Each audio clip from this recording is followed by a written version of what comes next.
কাল ধরে নেবে ফ্লাইট, খুলে যাবে নতুনের দরজা, ভরে যাবে লাইট, ফিউচার লাইটস। নমস্কার, আজকে আবার চলে এলাম ফিউচার লাইটসের ফ্লোরে। স্বাভাবিকভাবেই আরেকজন ছাত্র, এবং ও অবশ্যই এর আগে ওকে দেখেননি।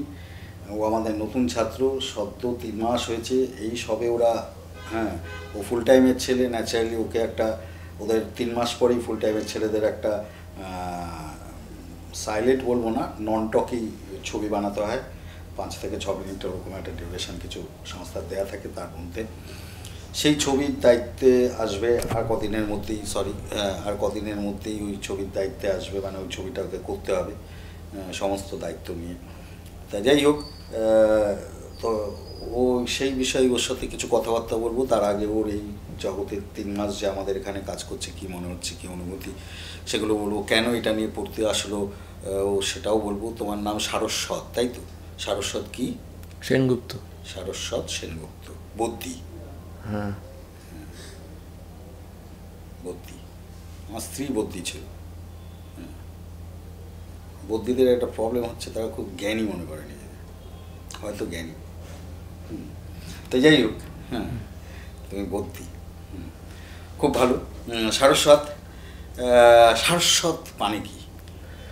সারস্বত মানে সরস্বতীর থেকে উদ্গত কিছু, সেটাকেই সারস্বত বলা হয়।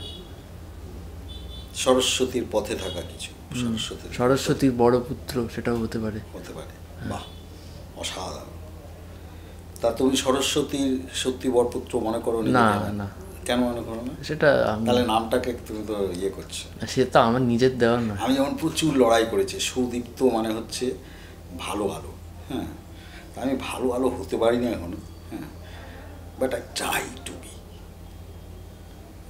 60 বছর বয়স হতে চললো, ভালো আলো হতে পারবো কিনা আমি জানি না, বাট চেষ্টা করেছি। Till I am fighting, till my death I will try to be a good light in my society. সেটা এইটুকু আলো হতে পারে, হয়তো সমস্ত জায়গায় পৌঁছাবে না, ক্ষুদ্রতার ইয়ে হতে পারে, ক্ষমতা নিয়ে হতো, কিন্তু যেরকমই মাত্রার ক্ষমতা হোক না কেন, ইট শুড বি গুড। এটা আমার ফিল। আমি যত বড় হয়েছি আমার তত মনে হয়েছে আমার নামটাকে সার্থক করতে হবে। পড়াশোনা তো ভালো বাঁচবে, পড়াশোনা হচ্ছে জীবনের মূল্যবান সবচেয়ে বড় রত্ন। এর থেকে দামি জিনিস পৃথিবীতে আর কিছু নেই। এটা আমি বলছি, আমার উপলব্ধি এখন। অর্থ এর কাছে ম্লান। ঠিকই, সেটা আমি এগ্রি। এবং আমাদের মতো মধ্যবিত্ত সাধারণ ঘরের প্রধান অস্ত্র হচ্ছে বিদ্যা। আমাদের তো অত অর্থ নেই, আমরা আম্বানির ঘরের ছেলেমেয়ে না পড়লেও চলবে। কোটি কোটি টাকা আছে, কথায় কথায় মার্সিডিজ বেঞ্চ কিনবো, আরও কী সব গাড়ি কিনবো। ঠিক আছে, শুধু এন্টারটেনমেন্টের জন্য একদিনে 1 কোটি টাকা খরচ করার লোকই ভারতবর্ষে আছে। আমরা সারা জীবনে 1 কোটি টাকা আমাদের বাবা মা রোজগার করে জমাতে পাগল হয়ে যায়, পারি না। ঠিক আছে, তাই আমরা ওই রকম ঘর থেকে এসেছি। তাই আমাদের দেখতে হবে, আমাদের একমাত্র অস্ত্র বিদ্যা, পড়াশোনা। সেই লেভেলের পড়াশোনা করলে এই ভারতবর্ষকে শাসন করার ক্ষমতাও রাখতে পারো, একজন IPS অথবা IAS হয়ে। তা যাই হোক, সারস্বত, তোমার 3 মাস পর যে এবার তুমি তো এই আসছো, 3 মাস পরে একটা ছবি বানাতে হবে। প্রথম কথা বলি, এই 3 মাসের জার্নিটা তোমার কীরকম লেগেছে? ভালোই লেগেছে। তুমি তো প্রথমে ঢুকেছিলে মনে হয় এডিটিং, পার্ট টাইম, তারপরে এটা ফুল টাইম করলে কেন? ফুল টাইমে করলাম কারণ কনভার্ট হয়েছিল। হ্যাঁ, তার কারণ হচ্ছে যে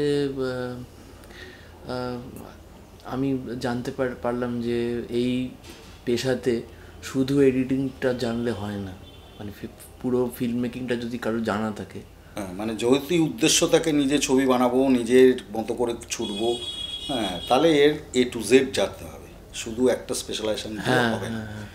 সেই কারণে তোমার মনে হয়েছে যে আমাকে A to Z of film making জানতে হবে, ওটাই উদ্দেশ্য, তাই তো? এবং স্পেশালাইজেশন ইন এডিটিং, ছবি কাটা ইয়ে করতে ভালোবাসো। তাই যাই হোক, এই 3 মাসের জার্নিটা মোটামুটি তোমার ভালো লেগেছে শুনলাম। বুঝতে অসুবিধা হচ্ছে না তো? না, ক্লিয়ার হচ্ছে আস্তে আস্তে কনসেপশন। তাই এবার আমার বক্তব্য হচ্ছে, একটা ছবি তোমাকে বানাতে বলেছে, কোনো কনসেপ্ট কিছু ভেবেছো যা ছবি বানাবে? হ্যাঁ, আমি একটু মানে ছোট করে বলতে গেলে এইটুকুই বলতে পারি যে এটা হচ্ছে একটি মানে ফাঁকিবাজ ছেলেকে নিয়ে, মানে পড়াশোনায় অমনোযোগী একটি ছেলেকে নিয়ে। কিন্তু সে যে ফাঁকিবাজি করছে সেটার জন্য সে নিজে তাকে যদি তার জন্য যদি দোষ দিতে হয়, শুধু এইটুকুই বলা যেতে পারে যে সে বোকা।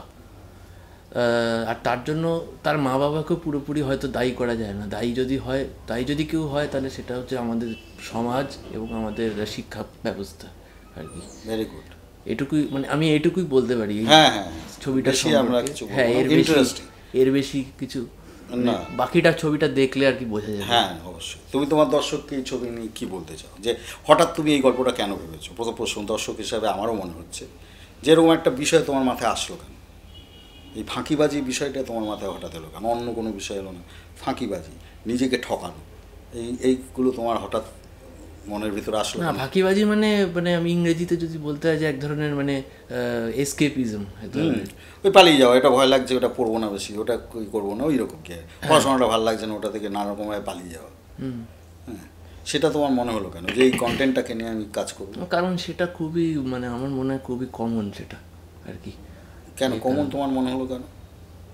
কমন মানে আমি মানে নিজের জীবনেও আমি মোটামুটি যেটুকু আর কি, মানে আমার বন্ধু বান্ধব বা তোমার জীবনের যাত্রাপথে তোমার মনে হয়েছে এই জিনিসটা তুমি দেখেছো, হ্যাঁ, উপলব্ধি করেছো? আমি যতজন মানুষকে দেখেছি, মানে আমার বয়সী ছেলে মেয়েদেরকে, বা ইনফ্যাক্ট তুমি তোমাকে দেখেছো? আমি নিজেও, হ্যাঁ, সেটা আমি বলতে পারি। তা তুমি এই ছবিটা বানাবে নিজেকে দেখানোর জন্য, না ওই যাদের দেখেছো তাদের শিক্ষা দেওয়ার জন্য, নাকি নিজেকে দেখানোর জন্য? না, ঠিক শিক্ষা দেওয়ার জন্য না, এখানে নাকি নিজেকেই রিফ্লেক্ট করতে চাও?